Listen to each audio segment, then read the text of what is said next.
Hi, this is Renee Stanley from Movie Review Relay. And did you see Passengers? Yes, that's the Chris Pratt and Jennifer Lawrence project. So Passengers begins with this beautiful space graphic. You got a huge vessel in outer space. It houses 5,000 passengers, right? Ultra modern. Everything is, very into the future. I don't know what year it is.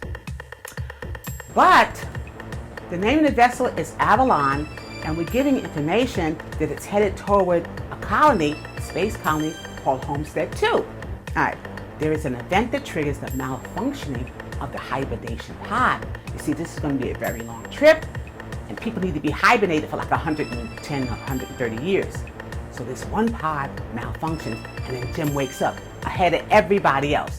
So he's basically the only one, he's desolate on this ship of 5,000 sleeping or hibernating crew and members, right? Crew and passengers, right?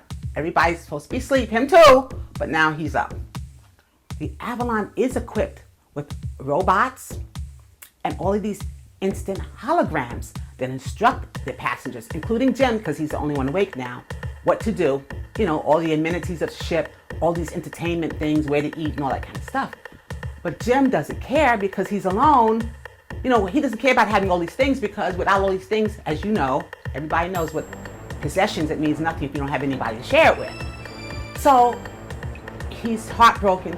After a while, he becomes very depressed. He even thinks about killing himself. That's how depressed he is, to be all alone on this huge vessel. You have to remember he woke up 90 years too soon, which means that if he decides to just hang out, even if he could hang out by himself and he wasn't too lonely, he'd probably be dead by the time they get to their destination, which is the Homestead 2 colony. So while he's alone on this vessel, he wanders through the other pods of sleeping passengers, and he gets enamored with this one passenger who's the Jennifer Lawrence character. She's like the sleeping beauty almost. He kind of obsessed about her.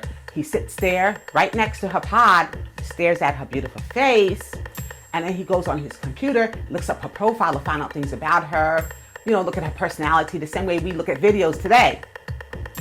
So he falls in love with not just her outer beauty, but there's something about her, the way she expresses herself on video. He falls in love with her too that way, and he wants her to wake up. But the dilemma is, as you know, she'll be in the same fate as him, doomed to death, because remember that he woke up 90 years too soon. So if he wakes her up, she's going to be in the same predicament. All right. And he does try the obvious. You'll see it. He tries to restart himself in a hibernation chamber, but I don't think he was able. Evidently, he wasn't able to do that. Okay. So now he does the unthinkable, which is he wakes Jennifer up. This is an act, of selfishness? A criminal act? Because he's setting her fate, It's not like he can ask her, would you want to wake up or would you want to sleep? Of course she would say, I want to sleep with everybody else. I don't know if anybody wants to see their demise. We all know we're going, we get it. But most of us don't know. So that's fine with us. We go about our everyday life and we don't worry about it, All right, so this is a wonderful love story. It's a good date movie. There's a lot to talk about, a lot to think about, right? What's more important to you? Your own love or the love for that person that you say you love, All right, so there's a lot of dilemmas, twists and turns near the end. I won't give that away, but Lawrence Fishburne, he's our guy. He's been around a long time. Everybody knows him from The Matrix and other things, but he has a small but significant part, and you'll see what he does and what he says to help these guys out a little bit. The ending is somewhat predictable, but you will like it because lovers love endings like this. It's very poignant. Gotta see it.